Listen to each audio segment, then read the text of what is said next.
Well, today we got this Montgomery Ward Featherweight 2.1 cubic inch super fast direct drive. This is of course made by Remington, the Montgomery Ward's equivalent of the Remington Mighty Mite at the time. I don't know the exact year at the time I'm filming this anyway. I'm assuming probably late 60s, very early 70s, somewhere in that time era. But I believe this is a manual oiler one. So we got broken air filter cover there. But first off the bat, anyway, first things first, the engine is seized, so it's either locked up from corrosion or been burnt up. I don't know. We're going to find out. So I'm just going to start with doing some disassembly and kind of assessing the damage and what's all going on with it. Let's start taking it apart.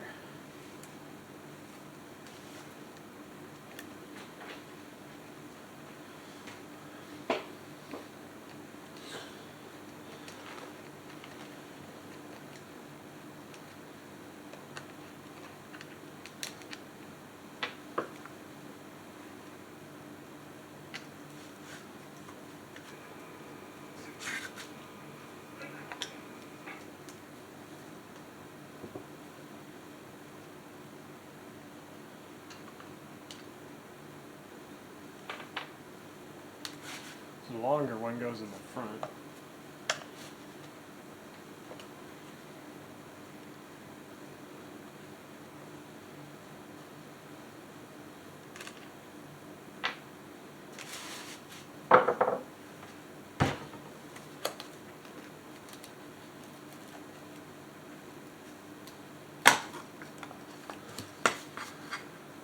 That's strange.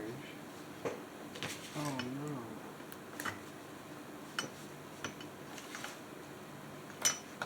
Why it was jammed out, but it's, well, maybe it's just the coil. That's so strange. What?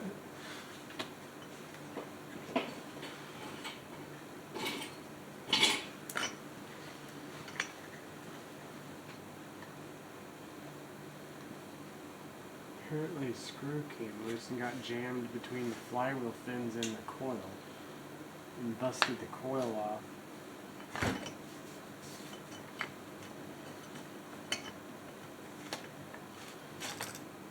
Actually, it feels like it has compression after all. So that's what was jammed up, was the coil, and the screw got jammed in there. I'm going to have to investigate and figure out where in the world the screw goes. So the screw, I guess, goes back here, mounting the part of the coil bracket, ignition bracket assembly, I guess. And I guess the screw must have came out and it found its way up and got in here, and obviously you see the fin is busted off there, jammed in there and busted this. That's kind of weird. I guess I got to find out how important that piece is as part of the front tanker. I'm assuming it's unbolts from under the flywheel. I guess we'll have to pull the flywheel and find out. But it almost seems like the cylinder's good, so I mean I guess that's the plus.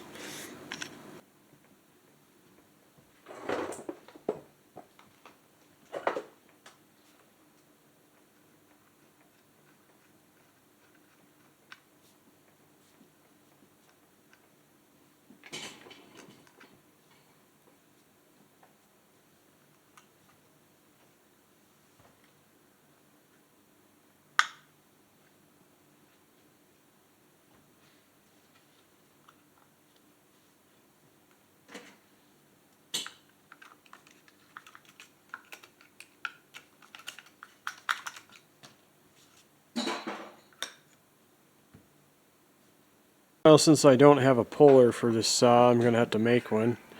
Now here in the machine shop, I've got this old piece of, I'm assuming mild steel. Blank stock here, short piece. It's been sitting around, kind of rusty. I've got a bunch of these around in the shop, but this one here seems about appropriate size. So I made a template here on cardboard, cut a hole in the center, stuffed it over the shaft, and then put a little oil on there on each of those, and left the imprint in there. And then took this punch and punched holes in the steel there. And now I gotta go drill it out.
Well, I lost my other tap and die sets. I'm gonna have to use Grandpa's ones here, and I don't know where his other the longer handle, so I got to use the small T-handle one, which I didn't really want to use for going through steel, but I guess I can make it work.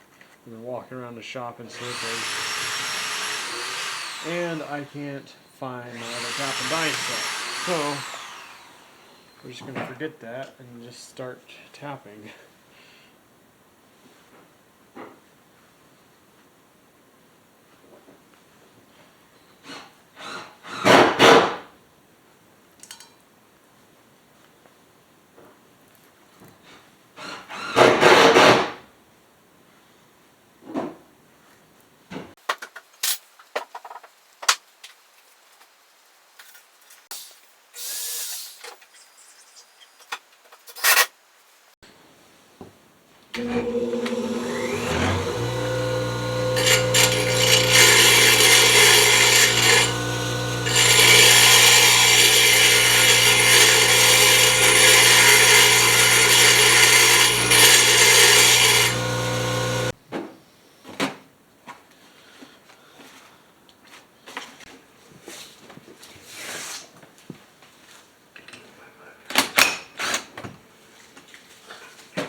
Just like that.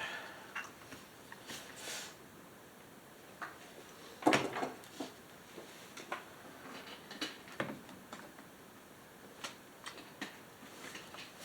running out of space on the camera, but I'm going to go ahead and disassemble all this and see if I can get this piece off of here. I'm hoping I can just remove this whole thing and find a replacement. That's what I'm hoping for anyway. Okay, so got the point cover off. I'm looking at things. It appears to me that the part that the coil mounts is all one piece, and it's probably this part of the tank here, this half anyway, which is also half of the crankcase, as it seems anyway. Looks a lot like it. So that's a pretty involved, pretty serious damage there, honestly. But I'll look online and see what it costs to find a new one of these. I'm guessing this tank splits, and I'm just assuming it does. And then this section here is separate. See if I can find a separate one. Otherwise, they'll either probably have to get set to the side, or it might just serve as a part saw, which, you know, would be alright. But it does have a good, at least I think it's a good cylinder in there. A piston cylinder, because it's got really good compression, and my guess is that nothing was wrong with it until the catastrophic failure happened. So I have reason to believe the cylinder and piston and everything are just fine. So may just be a good parts saw, but yeah, well, I'll do some research and we'll find out. I don't know yet.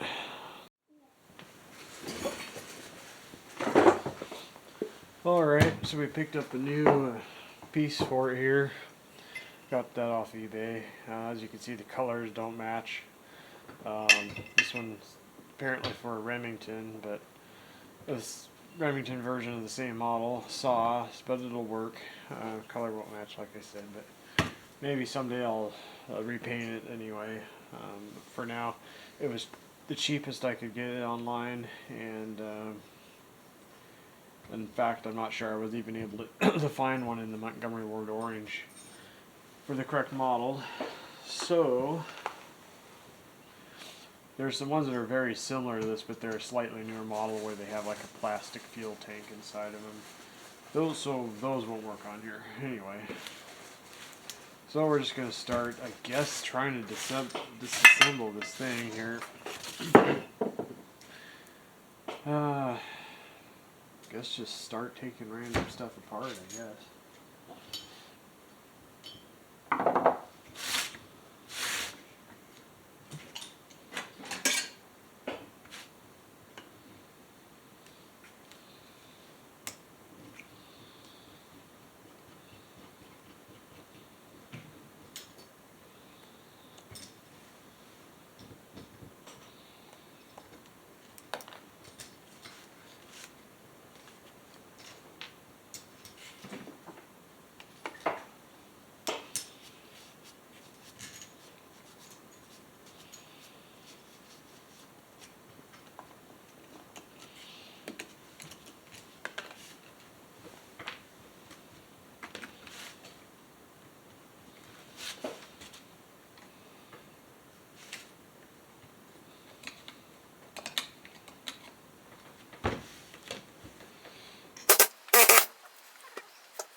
Oops.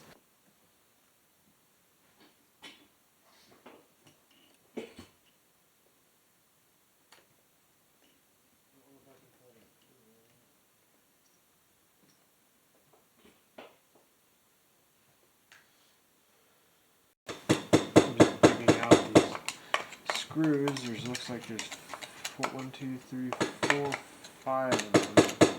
Phillips head, and we've got 1, 2, and 3 standard or 5/16.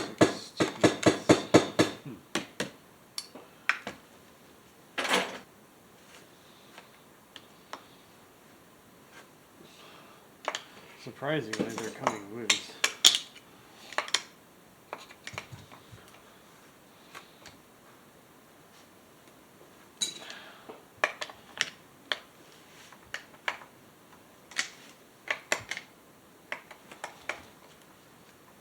Well, I don't like the feeling of that one.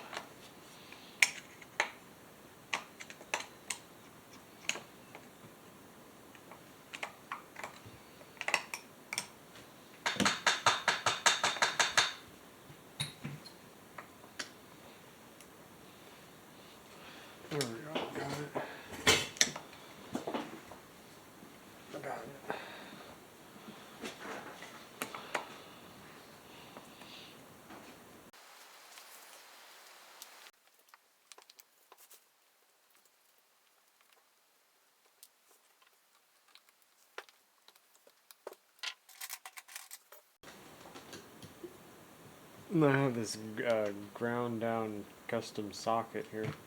I don't know if I necessarily need it, but I'm going to use it anyway. It does look like kind of a tight space.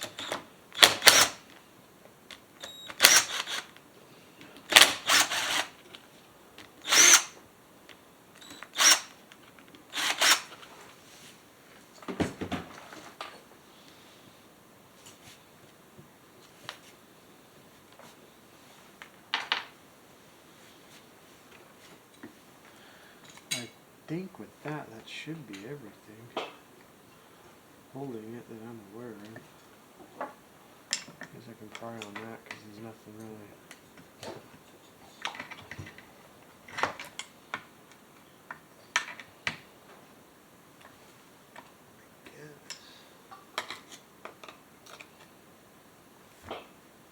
Unless there's something else I'm missing.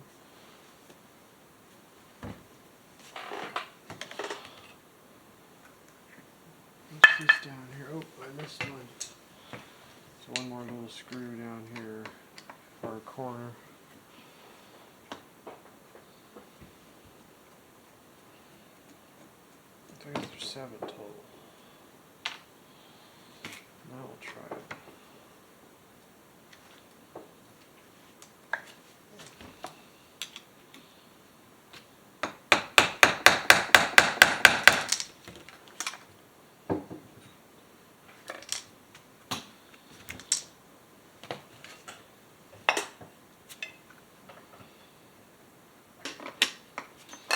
Okay, there's another one.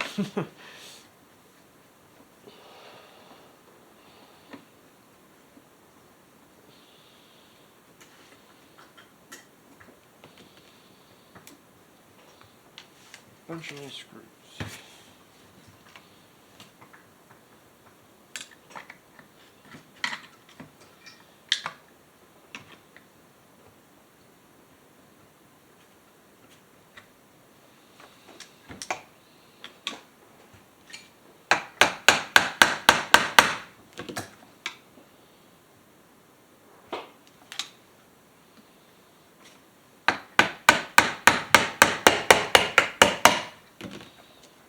There we go.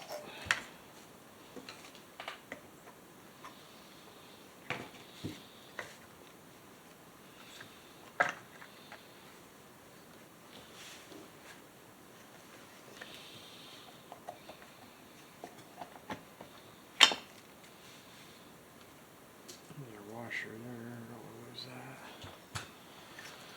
Well, there's the broken one off. Guess that's no good. Did tear the gasket. That's kind of expected, I guess. I'll just probably have to put some sealant around it unless I want to try to make a new one. Well, the old part's off anyway, so guess just gotta clean it up and